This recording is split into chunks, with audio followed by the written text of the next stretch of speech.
If there was anything in this world I hated the most, it would be the gatherings of rich spoiled kids. The kind who laughed too loudly in expensive clothes that cost more than most people's rent.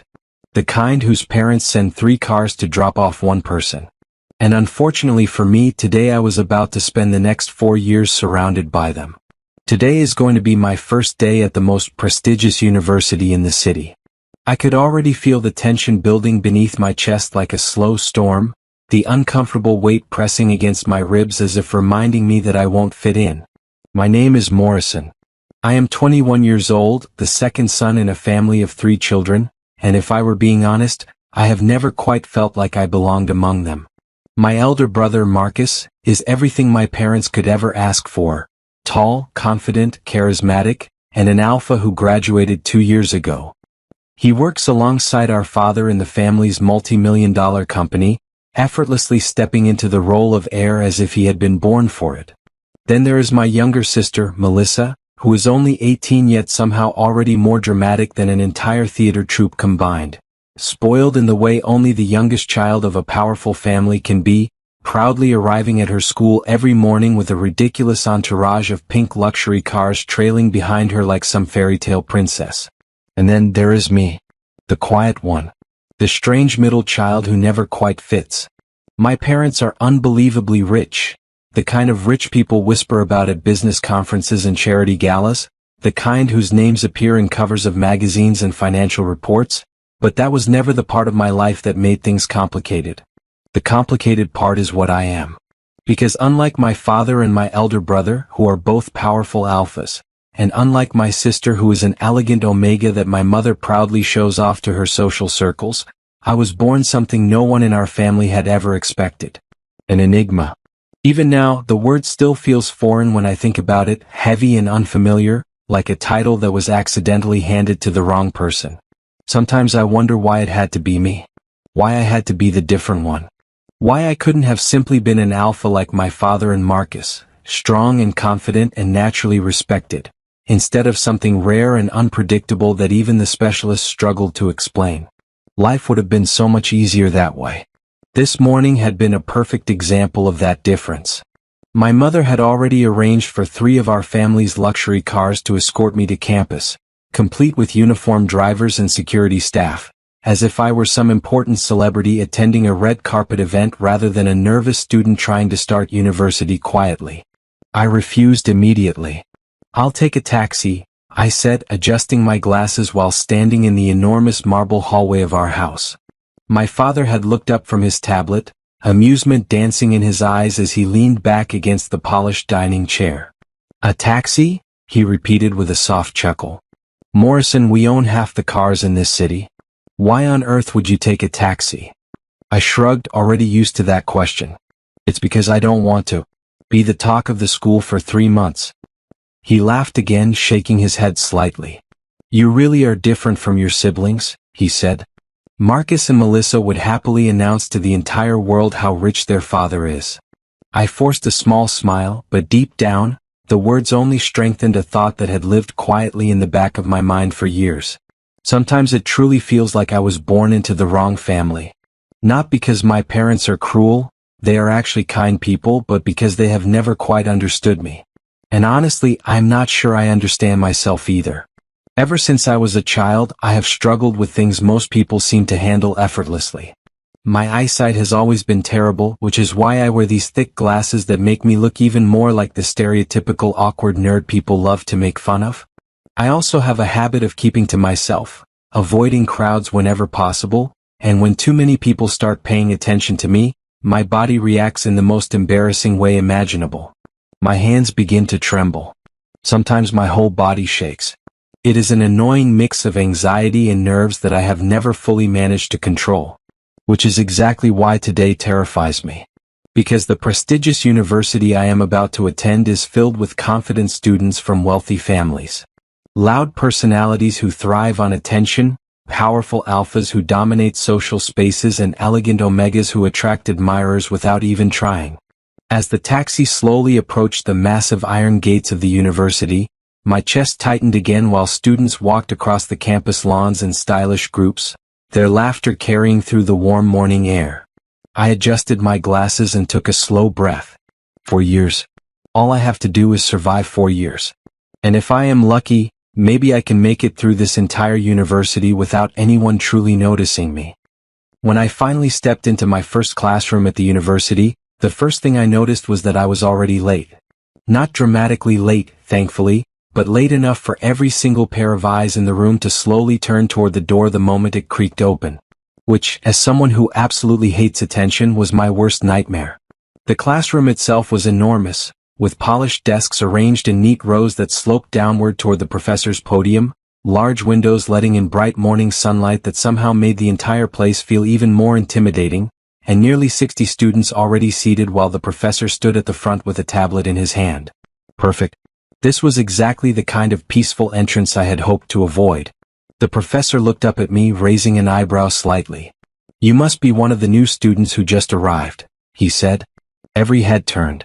I could practically feel their eyes scanning me from head to toe, taking in my simple clothes, my dark hair, and of course my thick glasses. Someone near the back snickered. Another person whispered something that made a small group laugh. "Come in," the professor said, gesturing toward the front. "We are currently doing introductions." Introductions? My favorite activity, by the way. By favorite I meant the exact opposite. I walked carefully down the aisle, trying not to trip over my own feet, which was a real possibility considering how nervous I suddenly felt. My palms were already starting to sweat. By the time I reached the front, I could hear small whispers floating through the hall. "Who's that? He looks like a scholarship student. Look at those glasses." Someone actually mimicked pushing imaginary glasses up their nose. I pretended not to hear any of it. The professor looked at me expectantly. "Introduce yourself," he said. I cleared my throat, adjusting my glasses slightly. "My name is Morrison. Morrison Hale." There was a brief pause. Then a few people in the room exchanged looks. A small wave of laughter followed. I stood there awkwardly, wishing the floor would open up and politely swallow me whole. Before the professor could say anything else, however, the classroom door suddenly opened again. But this time the reaction was completely different. The moment the figure stepped inside, the entire room seemed to shift. Even the whispers stopped. I turned my head instinctively. And for a moment I genuinely forgot how breathing worked. A tall, extremely handsome guy walked in. There was honestly no better word for it. He was tall, easily over 6 feet, with broad shoulders and a confident stride that made it seem like the room itself belonged to him. His hair was styled perfectly in a slightly messy way that somehow still looked incredibly intentional. But it was his face that truly caught everyone's attention. Sharp jawline, straight nose, eyes that were calm and cold, like someone who had already decided the entire world bored him.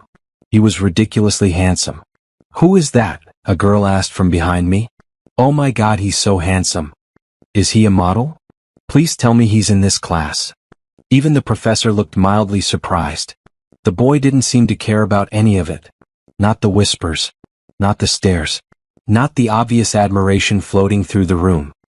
His expression remained calm, distant, almost bored, as if everyone around him existed on a completely different level of importance. The professor cleared his throat. "You're late." The boy glanced at him briefly. Yes. That was it. Just one word. No apology. No explanation. The professor blinked once, then sighed quietly as if already deciding this student would be troublesome. "Name?" The boy looked around the room for a brief second before answering. "I'm Dave," he said coolly. No nervousness. No stuttering. Just quiet confidence. He didn't even wait for permission before walking down the aisle and choosing a seat near the middle of the classroom. Naturally, the moment he sat down, half the students around him immediately started whispering again. "Dave what? Is he an alpha? He definitely looks like one. He's so hot." Meanwhile, I was still standing awkwardly at the front like a forgotten piece of furniture. The professor finally waved his hand. "You may sit down, Mr. Hale." I quickly moved toward one of the empty seats, trying not to think about how my introduction had been completely overshadowed by the arrival of the most handsome human being I had ever seen. Not that I was paying attention to him. Of course not. That would be ridiculous. As soon as I sat down, my eyes betrayed me by glancing sideways toward where Dave was sitting. He looked completely relaxed in his chair, one arm resting casually on the desk while students around him kept sneaking curious looks. I quickly looked away. Then a few seconds later, I looked again. Just a quick glance. Purely observational. Scientific curiosity. That was when it happened. Dave suddenly turned his head and our eyes met. My brain immediately short-circuited. I snapped my head forward so fast I nearly gave myself whiplash. My heart started pounding. My hands had already started trembling slightly under the desk. Fantastic. First day at university and I was already having a minor internal crisis because a handsome stranger accidentally made eye contact with me.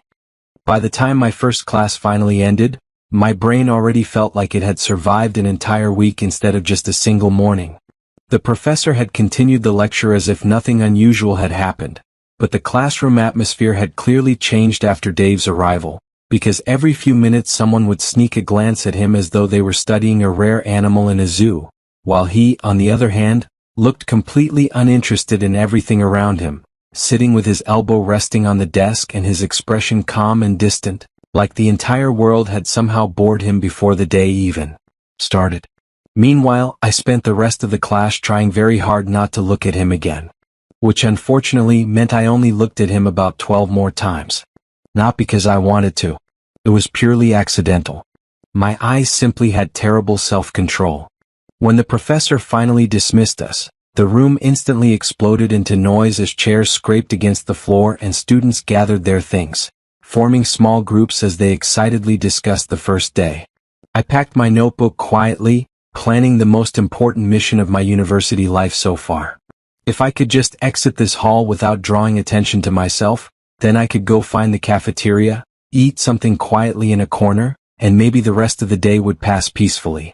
Unfortunately, life rarely respects my plans. The moment I stepped into the hallway, the sound of loud voices and laughter immediately surrounded me. Groups of students walking confidently through the wide corridor like they already owned the place, and it quickly became clear that this university was exactly what I feared. Rich kids everywhere. Designer clothes. Expensive watches. Confidence levels that could probably power an entire city. I adjusted my glasses and kept my head slightly lowered as I followed the signs leading toward the cafeteria. The cafeteria, however, turned out to be even more intimidating than the classroom. It was massive, filled with long modern tables and tall glass windows that flooded the entire room with sunlight, while dozens of students filled the space with conversations and laughter, the air carrying the smell of coffee, grilled food, and expensive perfume. One side of the cafeteria had large tables filled with confident alpha students laughing loudly. Another area had quieter beta groups chatting casually. And near the windows sat a group of elegant-looking omegas surrounded by admirers. It was like watching some strange social documentary about human hierarchy. I swallowed quietly. Maybe I should just eat outside. But my stomach had already begun protesting loudly, reminding me that I had skipped breakfast earlier due to nerves. Fine. I just needed a seat. After scanning the room nervously, I spotted an empty chair at one of the tables and quickly walked over before anyone else could take it. Perfect. Mission accomplished. I sat down and let out a small breath of relief. That relief lasted exactly 5 seconds.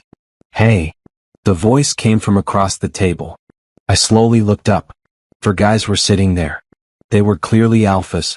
And judging by the expressions on their faces, they were not particularly happy about my presence. One of them leaned forward slightly, looking at me like someone examining an unusual insect. Are you new here? I nodded slowly. Another one glanced at my glasses and smirked. Wrong table, nerd, he said. Of course it was. Because my luck had always been fantastic. I can leave, I said quickly, already starting to stand. But the first guy raised his hand lazily. Nah. He leaned back in his chair, a grin spreading across his face. Actually, stay. The other 3 exchanged amused looks. Yeah, one of them said. Since you're already here, you might as well be useful. Useful. That word immediately activated my survival instincts. The first guy tossed a small menu toward me. Go to the counter and buy these. I looked down. The list of drinks and snacks was impressive. 5 premium iced coffees. Imported chocolate desserts. 2 large platters of fried chicken. And something called a gold-layered cheesecake, which I was fairly certain no normal human being needed. I stared at the list for a moment. Then I did a quick mental calculation. Technically speaking, I could probably buy the entire cafeteria if I wanted. But obviously they didn't know that. "Why are you still sitting?" another alpha said impatiently. "All right." I stood up quickly, grabbing the menu. "I'm sorry." As I walked toward the food counter, my brain immediately began complaining. So this is how university starts. Day 1 and I'm already running snack errands for rich, arrogant bullies. I looked down at the price on the menu again. These snacks cost more than some people's monthly groceries. My father would probably laugh if he knew I was buying them like this. Actually, if I called him right now and told him I needed to buy half the cafeteria, he would probably ask if I wanted to buy the building too. I sighed quietly and placed the order. After what felt like an eternity balancing trays of drinks and food like an extremely nervous waiter, I carefully made my way back toward the table. Please don't let me drop anything. Please don't let me trip. But the 6 and I stopped midway. The 4 alpha students were suddenly sitting very stiffly, their earlier confidence completely gone. And standing behind them was Dave. He looked exactly the same as he had in class. Tall, calm, unbothered. His expression was cold and unreadable as his eyes slowly moved toward me. For a moment, neither of us said anything. My heart immediately started racing again. Why does my heart keep doing that around this guy? Dave's gaze dropped briefly to the tray of snacks in my hands. Then his eyes shifted toward the alpha students at the table. The silence suddenly felt very heavy. For a moment, the entire cafeteria seemed to fall into a strange and uncomfortable silence. The kind of silence that spreads naturally when something unexpected happens in the middle of a crowded place, and unfortunately I happened to be standing right in the center of it while holding a tray filled with expensive snacks that were never meant for me, because directly behind the 4 alpha students who had ordered the food stood the one person everyone had been whispering about since morning, Dave, whose calm and cold presence somehow made the entire situation feel far more serious than it actually was. The moment his sharp eyes moved slowly from the tray in my hands to the 4 alpha students sitting across from me, their confident postures immediately stiffened, because even though he had not raised his voice or shown any obvious anger, something about the quiet authority in his presence was enough to make them uncomfortable. He spoke only a few simple words, his voice calm and even. "Is that seat yours?" The question was directed at the 4 alpha students. And the moment it was asked they exchanged uneasy glances with one another, as if silently debating what answer would cause them the least amount of trouble, because the confidence they had shown earlier while ordering me around had completely disappeared. One of them attempted a casual laugh, leaning back slightly in his chair while replying, "Yeah, it's our table." Dave did not react to the answer immediately, instead his gaze shifted slowly toward me, and suddenly I became painfully aware that dozens of students around the cafeteria were watching us, which only made my hands tremble slightly as I struggled to keep the tray steady. He asked me another quiet question. "Did you sit here first?" My throat felt dry under the weight of everyone's attention, yet I still nodded. Yes, I did. That single confirmation seemed to be enough for him, because Dave simply turned his attention back toward the 4 alpha students and stated calmly, "Get up." There was no anger in his tone, no dramatic display of dominance, yet the simplicity of his words made the atmosphere around the table feel heavier, as though the conversation had already ended before anyone could argue. The group shifted awkwardly in the chairs. One of them scratched the back of his neck while forcing another laugh. "Come on, man," he said. "The nerd can literally sit anywhere else." Dave's eyes dropped briefly to the tray of snacks in my hands before returning to the group. "You sent him to buy your lunch." It was not phrased like a question. It sounded more like an observation. The alpha hesitated before answering. "Well, yeah." Dave then asked another simple question. "Did you pay for it?" I quietly answered before anyone else could speak. "I did." The silence that followed was thick and uncomfortable. Dave glanced at the tray again before speaking in the same calm tone. "If he paid for it, then why are you still sitting here?" That quiet statement was enough to end the situation entirely. The 4 alpha students looked at each other again before quickly pushing their chairs back, their earlier confidence completely gone as they awkwardly gathered their things. One of them muttered, "We were leaving anyway." Another grabbed his bag and added, Yeah, busy schedule. Within seconds they had disappeared into the crowd of students in the cafeteria, leaving behind an atmosphere filled with whispers as nearby tables began openly staring in our direction. Meanwhile, I was still standing beside the table holding the tray like a very confused waiter who had accidentally wandered into someone else's drama. Dave pulled out a chair and sat down calmly across from the seat I had taken earlier, as if none of this had been unusual, and after a moment he looked up at me and said simply, "You're going to stand there forever?" "Oh, right," I said quickly, realizing how awkward I must look. I placed the tray on the table and carefully sat down across from him, trying my best not to look at the many students around us who were clearly staring. For a moment the space between us was quiet, the normal noise of the cafeteria slowly returning as Dave glanced at the tray of food in front of us. "That's a lot of snacks," he said. "They ordered it," I replied awkwardly. "You still bought it?" I adjusted my glasses slightly, feeling embarrassed. "They asked me to." Dave studied me for a moment before asking a very direct question. "Why did you do it?" I hesitated, searching for an answer that didn't make me sound completely pathetic. "I just didn't want to cause trouble," I admitted quietly. "You were already in trouble," he pointed out calmly. "That's true." He watched me silently for a few seconds longer before making a blunt observation. "You're strange." I nearly choked on my own breath. "Thank you." "I didn't mean it as a compliment," he replied without changing his expression. "Oh, that was unfortunate." I reached for one of the iced coffees on the tray just to give my hand something to do. "Do you want one?" I asked awkwardly. "You paid for them." "There are 5, I said nervously. Dave reached forward and picked up one of the drinks. For a short while the table fell quiet again, but I could still hear the whispers from other students around us. "Why is Dave sitting with that guy?" I tried to ignore the attention, but then Dave's expression shifted slightly as his eyes narrowed in thought. He leaned back a little in his chair.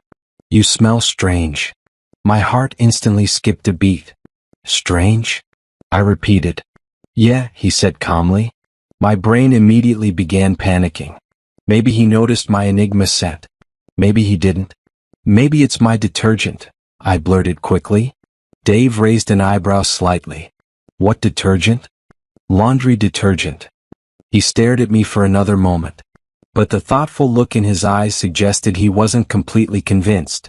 At that point the growing attention from other students was becoming too much for my nerves, so I decided it would be better to leave before the situation became even more uncomfortable. "I should go," I said as I stood up. "You're leaving already?" Dave asked. "I have another class." That was technically true eventually. I picked up the tray carefully and turned to leave, but my nerves had clearly not improved, because the moment I took a step forward my foot caught the leg of the chair beside me. The tray tilted. The drinks began sliding toward the edge. Oh no. Before the disaster could happen, Dave moved quickly. His hand reached forward and caught the tray with steady ease, balancing everything before a single drink could fall, and he calmly placed it back on the table like the entire rescue had been effortless. He looked at me and said simply, "You're really clumsy." My face immediately burned with embarrassment. "Sorry." Dave continued watching me for another moment, his eyes thoughtful again. Then he asked a quiet question that instantly froze my entire body. "What's your secondary gender?" The moment Dave asked that question, my entire brain immediately switched into emergency survival mode, because there were very few questions in the world more dangerous for someone like me, and unfortunately the calm way he was looking at me made it clear that he genuinely expected an answer. "I'm an alpha," I said quickly. The lie came out so fast that even I was surprised by it. Dave didn't react immediately. Instead, he simply stared at me for a few seconds longer than was comfortable, his eyes narrowing slightly as if he was mentally comparing my answer with whatever strange scent he thought he had noticed earlier. "An alpha," he repeated calmly. "Yes," I replied, adjusting my glasses in the most confident way my nervous body could manage, which unfortunately was not very convincing. His gaze lingered on me for another moment, clearly unconvinced, but before he could ask anything else my survival instincts decided that this conversation had already lasted far too long. "Well, I really should go now," I said quickly while grabbing the tray again. Dave leaned back slightly in his chair. Running away? I'm not running, I said nervously. He almost looked amused for half a second. But I didn't stay long enough to analyze it. I hurried out of the cafeteria before he could ask another dangerous question. My heart was still beating faster than normal as I walked across the campus while trying to convince myself that the day was finally calming down. Which, in hindsight, was a very optimistic thought.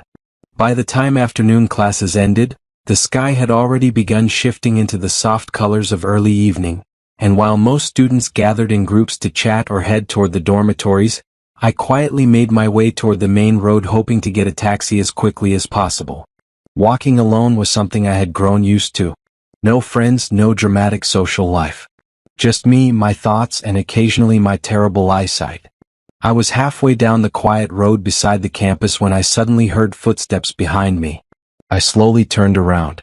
The 4 Alpha students from the cafeteria were standing a short distance behind me, their earlier embarrassment clearly replaced with irritation. One of them cracked his knuckles. You've got some nerve. My brain immediately began calculating escape routes. Unfortunately, my legs were never famous for their athletic abilities. Still, survival instincts kicked in. I ran. In reality, it probably looked more like a very stressed penguin trying to escape a bad situation. Get him, the taller one yelled. That was the moment I realized that running from 4 athletic Alpha students had been an extremely unrealistic plan. They caught up to me in seconds. One of them grabbed my shoulder and spun me around roughly. The next thing I knew, a fist collided with my face. Pain exploded across my cheek as my glasses tilted sideways. Who do you think you are? The Alpha shouted angrily. Embarrassing us in front of everyone.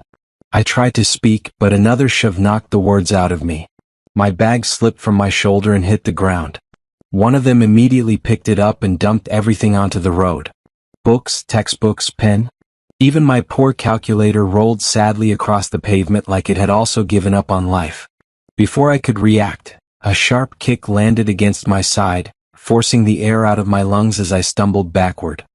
At that moment my brain had only one very clear thought. This is why I hate rich schools. But just as things were getting worse, a loud voice suddenly cut through the chaos. Hey, stop that. A car had stopped on the side of the road. The door swung open and a tall man in a driver's uniform hurried toward us with a furious expression. Get away from him. The 4 Alpha students immediately stepped back. Drivers, unlike nerds with glasses, were not easy targets. One of them muttered something under his breath before they all backed away. This isn't over, another one said before the group quickly disappeared down the road. The driver rushed toward me. Young Master Morrison, are you okay? He asked in a surprised tone. Well, it doesn't seem like it. Those guys had completely dealt with me. Mr. Simon had been working as one of my family's drivers for years. Today he had apparently been sent to pick me up. He helped me stand properly while looking horrified at my bruised face and messy clothes. He sighed deeply before helping me into the car. The ride home was quiet except for the occasional concerned glance he threw at me through the rearview mirror, and by the time we arrived at our family mansion, the news had apparently already traveled faster than we did. The moment I stepped into the house, my mother appeared in the hallway like an approaching storm. Morrison? Her eyes widened in shock the moment she saw my face. Who did this to you? It's nothing, I said quickly. Nothing? She repeated sharply. Your face looks like it got blasted at a boxing ring, she said. Before I could answer, my younger sister walked into the room, scrolling through her phone with complete disinterest. She glanced at me once and scoffed. Well, that's what happens when you refuse to blend in, she said casually. You walk around acting like a mysterious loner and then act surprised when people target you. Thank you for the emotional support, I muttered. You're welcome, she replied sweetly. My mother was far less amused. Enough, she snapped before turning back to me. Tell me exactly what happened. Before I could finish explaining the story, my father entered the room after hearing the commotion. He looked at my injuries once. Then his expression darkened immediately. Who touched my son? That single sentence was enough to make the room very quiet. Within an hour, a doctor had already arrived at the house to treat the bruises on my face and side, carefully cleaning the bruises while my mother stood nearby looking more furious with every passing minute. "This is unacceptable," she said coldly. My father nodded slowly. "I'll handle it." The doctor finished wrapping the last bandage before leaving the room, and as I sat there feeling like a very unfortunate museum exhibit, my mother placed a hand gently on my shoulder. Her voice was calm, but there was unmistakable steel in it. "Those students made a very big mistake today." She looked toward my father. "Make sure they never have the hands to hurt my son again." My dad nodded. And for some reason, I had a very strong feeling that tomorrow at university was going to be even more chaotic than today. If there was one thing I hated more than a gathering of rich spoiled kids, it was being the center of attention among them, and unfortunately for me the next morning began with exactly that kind of chaos. The moment the sleek line of luxury cars rolled through the towering iron gates of the university campus, students who were lazily walking to their lectures suddenly stopped mid-step, heads turning one after another as whispers began spreading like wildfire across the courtyard. I stepped out of the car slowly, adjusting the strap of my bag over my shoulder while trying my best to look like I wasn't part of whatever spectacle was unfolding behind me. But the moment my father stepped out of the limousine beside me, the murmurs grew louder. "That's him, that's Mr. Hale. The Hale Group CEO?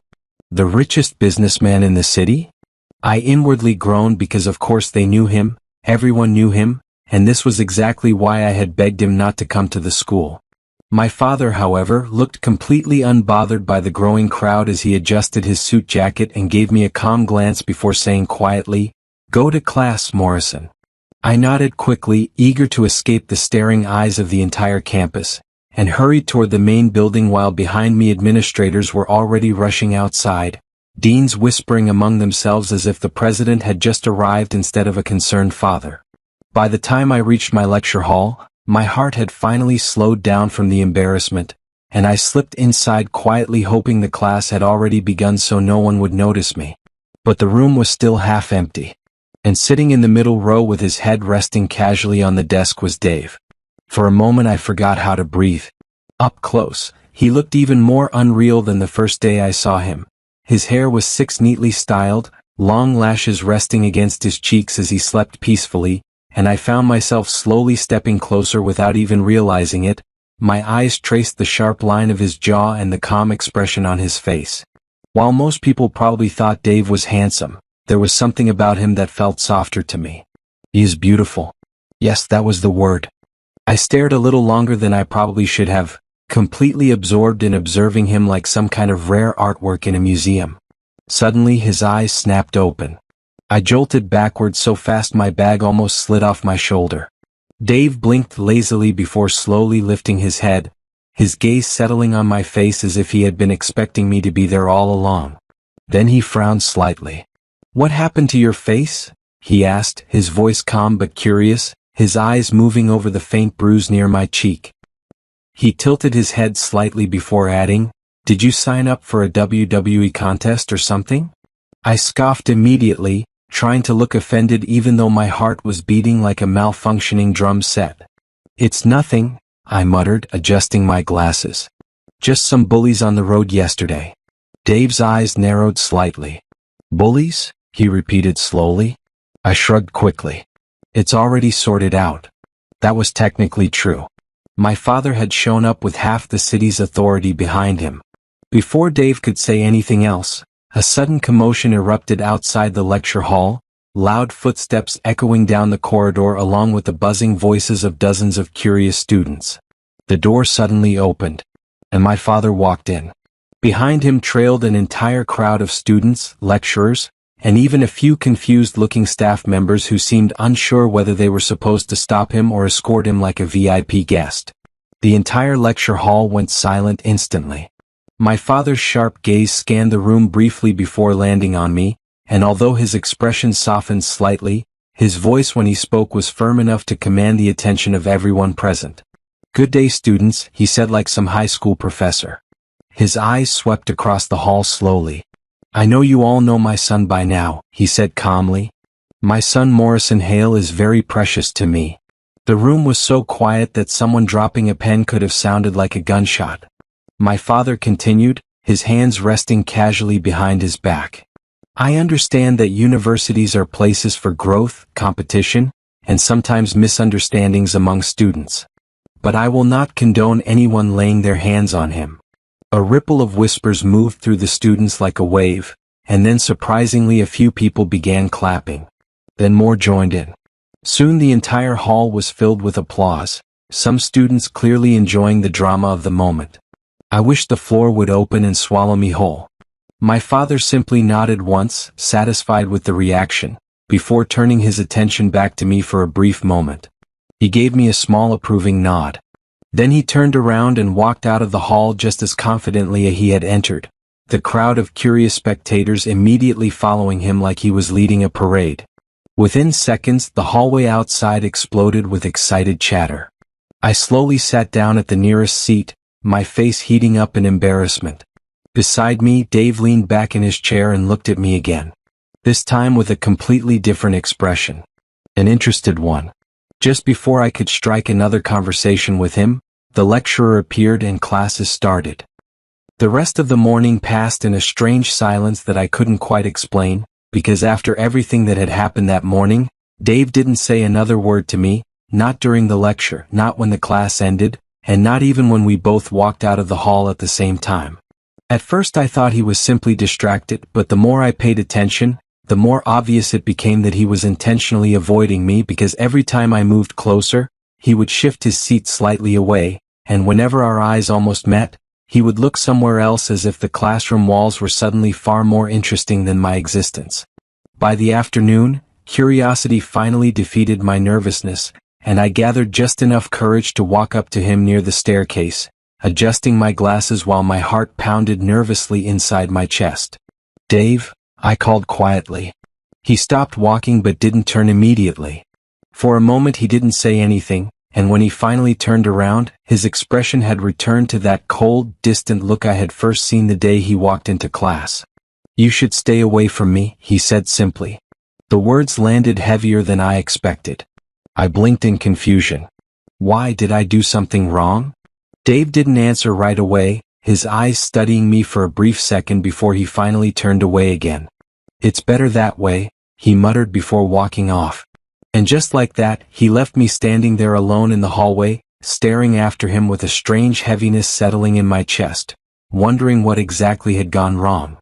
I didn't go home immediately after school that day, even though my driver had already texted twice asking where I was, because my mind kept replaying Dave's cold voice telling me to stay away from him, and the more I thought about it, the more unsettled I felt, until eventually curiosity, and perhaps something deeper than curiosity, pushed me to do something I normally would never do.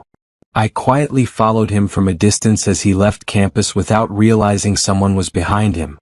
Dave walked confidently through the busy streets with his bag slung casually over one shoulder, weaving through the evening crowd as if he had done the same walk 1,000 times before, and I trailed behind carefully, trying not to look suspicious while adjusting my glasses every few seconds like a low-budget undercover detective. After about 15 minutes, Dave turned into a small roadside market area filled with colorful stalls, loud vendors, and children running around with sticky hands and wide smiles. I slowed down instinctively, hiding slightly behind a fruit stand as I watched him approach a small wooden cart decorated with pictures of melting ice cream cones.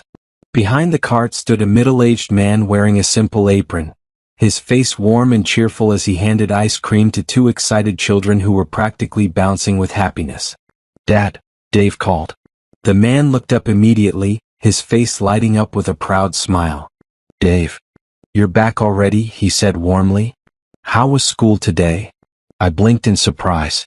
Before Dave could answer, another voice came from the small shop behind the cart as a woman stepped out holding a large bag filled with empty plastic water bottles.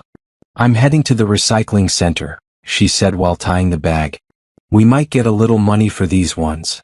That was Dave's mother. The realization hit me slowly but clearly. Dave wasn't from a rich family. Not even close. The confident boy who walked through campus like he owned the entire university actually came home to a small market stall where his father sold ice cream and his mother collected plastic bottles to recycle. I felt a strange heaviness settle in my chest as I watched them talk casually, because suddenly his words from earlier that day made a lot more sense. A few minutes later, Dave stepped away from the stall and disappeared into the narrow street beside it, probably heading inside their home. I hesitated for a moment. Then I slowly walked toward the cart. "Hello, sir," I said politely with a small smile. "Can I have an ice cream?"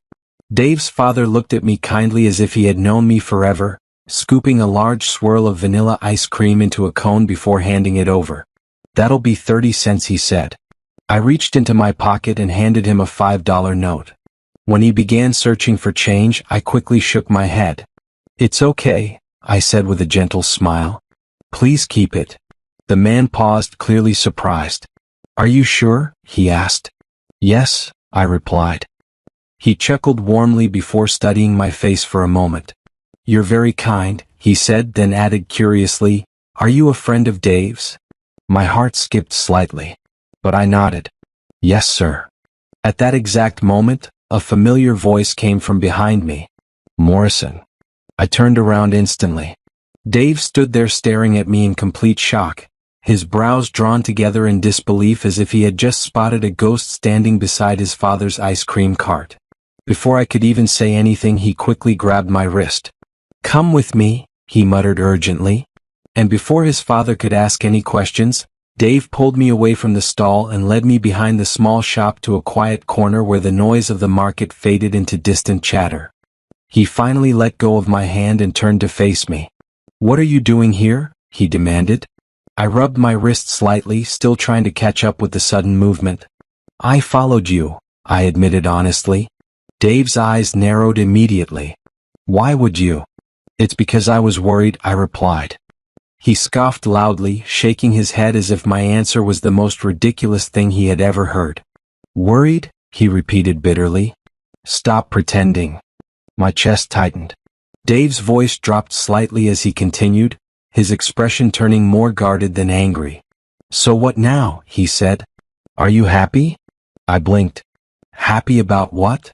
"That you finally saw that I'm from a poor background," he said bluntly. "That I sell ice cream with my dad and my mom collects plastic bottles." His words came out sharp, but underneath them I could hear something else. He was hurt. "I thought you were different," Dave continued quietly, looking away for a moment. "That's why I wanted to be your friend. Because I hate the way rich kids look at me like I'm beneath them." My heart twisted painfully when I heard that. "But you're just like them," he added. For a few seconds I didn't know what to say. Then finally I adjusted my glasses and spoke. "Dave." He glanced at me again. "I'm not like them," I said gently. "And I would never look down on you." His eyes searched my face carefully as if trying to figure out whether I was lying or not. Just then footsteps approached from the side. Dave's father appeared around the corner, looking slightly confused. "Is everything all right here?" he asked. Dave quickly straightened up. "Yes, Dad," he replied. The older man nodded slowly before glancing between the two of us. "Well, your friend seems nice," he said casually before walking back toward the stall. Dave exhaled quietly after he left. Then he looked back at me again. "Go home," he said after a moment. I frowned slightly. "We'll talk at school tomorrow," he interrupted. I stared at him close to a minute, took a deep breath, then left. The walk home that evening felt longer than usual, because every step I took was filled with thoughts about Dave, about the way his voice had sounded when he accused me of pretending, about the quiet pride in his father's smile while selling ice cream to children, and about the silent strength in his mother's hands as she carried those empty plastic bottles meant for recycling. By the time I got home, it had already struck 7 p.m. My mum was worried, of course, asking why I had ignored Mr. Simon's calls when he came to pick me up. But even I wasn't ready to explain things to her. I finally sat on the edge of my bed, staring blankly at the wall. Then I realized something very clearly. I was going to help Dave. No matter what. The next morning I arrived at school earlier than usual, something that surprised even myself because I was normally the kind of person who slipped quietly into class right before the lecture began. But that day, I found myself sitting in the lecture hall long before most students had arrived, my eyes drifting toward the door every few seconds as if I were waiting for something important. When Dave finally walked in, my heart immediately jumped in a way that made absolutely no sense. He looked the same as always, calm and confident, his bag resting over one shoulder as he walked to his seat. And although he didn't immediately notice me staring at him like an excited puppy that had just spotted its owner after a long day, I still felt strangely relieved just seeing him there. The lecture that followed felt longer than an entire century. I barely heard anything the professor said because my brain was too busy rehearsing what I wanted to say to Dave once the class ended. And when the professor finally dismissed us, I wasted no time walking over to him before my courage could disappear. "Dave," I said. He turned to look at me, his expression neutral but not cold like the day before. "Please come with me, we need to talk," I added quickly. A few minutes later we were sitting together at the campus cafeteria, and I had already bought 2 trays of food before Dave could even protest. He looked down at the plate in front of him before glancing back at me. "You don't have to do this," he said quietly.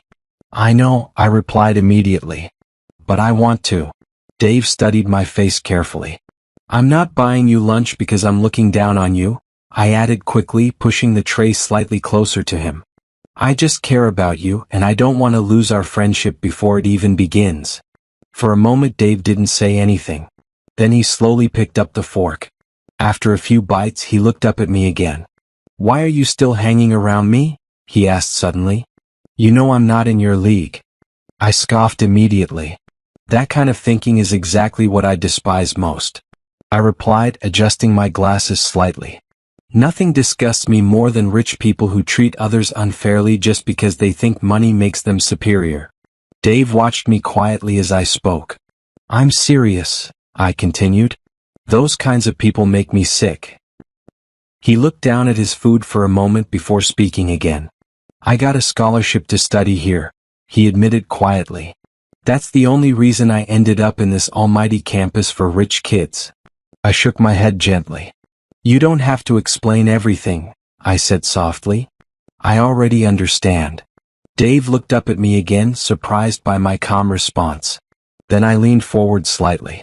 "Dave," I said, "if I wanted to help you, would you accept it?" His eyebrows furrowed immediately. "What do you mean?" I hesitated briefly before answering. "I'm going to talk to my dad about your parents," I said. Dave blinked in confusion. "My dad owns several companies," I continued carefully. "It wouldn't be hard for him to give them better jobs. Something more stable, something that pays more." Dave stared at me as if he had just heard something unbelievable. "My dad won't refuse me," I added quietly. It would actually be the first time in my life I've ever asked him for anything important. For a moment Dave didn't move. Then his eyes suddenly became glossy. He quickly looked down, clearly trying to hide it.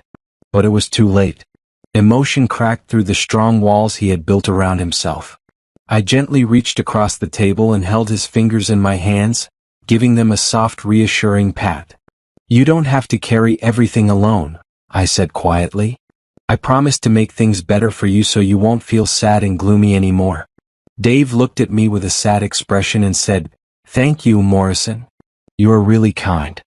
I walked into campus the next morning with an excitement that I could barely contain, because for the first time since everything began between Dave and I was carrying something that would finally make him smile without hesitation.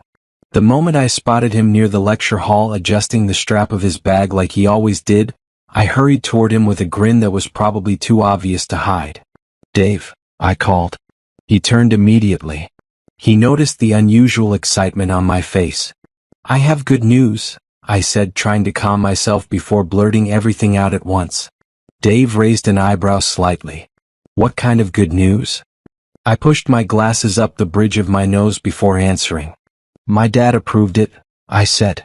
For a moment he simply stared at me, clearly trying to process what I meant, and when realization finally hit him, his eyes widened slightly. "You mean it worked out?" "Yes, it did." I nodded quickly. "He said your parents can start working in one of his other companies, but he wants to meet them first for proper introductions." For the first time since I had met Dave, the strong, guarded expression on his face completely melted away. His eyes brightened instantly. "Are you serious?" he asked. "I wouldn't joke about something like that," I replied. Dave let out a breath that sounded like weeks of tension leaving his body all at once. "Morrison," he said quietly. "Thank you." And although Dave was never the overly emotional type, the sincerity in his voice was enough to tell me just how much this meant to him. Weeks passed after that, and somewhere between classes, late conversations, and endless teasing, our friendship slowly grew stronger in ways I had never experienced before, because Dave was no longer just the handsome guy who had stepped in to save me from bullies. He had become the person I wanted to see every day. One afternoon, I dragged him into the biggest clothing store in the city despite his protests. "Morrison, this place looks expensive," he whispered while looking around nervously. "But I am expensive," I replied casually while pulling a jacket off a rack. Before he could argue again, I had already piled several outfits into his arms. "Try these," I insisted. After nearly an hour of arguing, laughing, and Dave threatening to run out of the store if I didn't stop, we eventually walked out carrying more shopping bags than 2 college students realistically needed. Later that evening, when we both wore the new clothes, something about the transformation made people turn their heads wherever we walked, because Dave's natural charm combined with the luxurious outfit made him look like someone who had just stepped out of a magazine cover. I took off my glasses for just that split second, finally looking less like a nervous bookworm and more like someone who actually belonged beside him. "You are very handsome," Dave said. In that moment, a sudden wave of emotion swirled through me and I blushed like a kid who had been told that his outfit was the best. Dave stared at me longer than I expected and I could see it clearly in his eyes. He actually likes me. That night I took him to the private studio apartment I had rented inside campus, a quiet space I often used whenever I wanted to escape the noise of the main dormitories. After ordering drinks and snacks, we sat comfortably on the couch watching a movie while the soft glow of the television filled the room. Dave laughed loudly at one of the scenes while taking another sip of his drink. But I had stopped paying attention to the movie entirely, because I was staring at him for far too long. Eventually Dave noticed. "What?" he asked. I hesitated. Then I spoke. "Dave, I know it might sound a bit too early, but actually, I love you." The words hung quietly in the air between us. "And I don't mean it as a joke," I added softly. "I really want something serious with you, and I have a secret to tell you," I said calmly. His gaze shifted back to me. "What secret?" he asked curiously.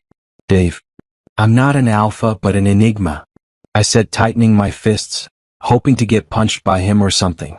But to my surprise, Dave didn't look shocked. Not even a little. Instead he leaned back against the couch and sighed softly before saying, "Took you long enough." I blinked in confusion. "You're not surprised?"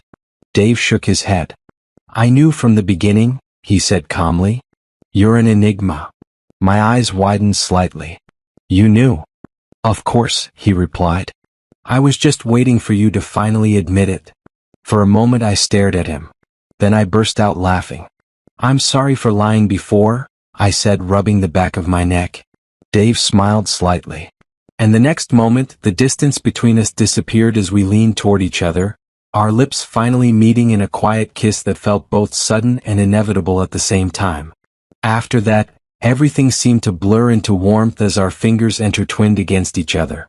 After several years of hiding in shadows, I had found someone who complimented me. Having Dave right by my side made me to realize my potentials, and I would do literally anything just to make him happy. Hey guys, hope you enjoyed the story. Please do also like, comment, and subscribe to my channel. Thank you for watching. See you next time.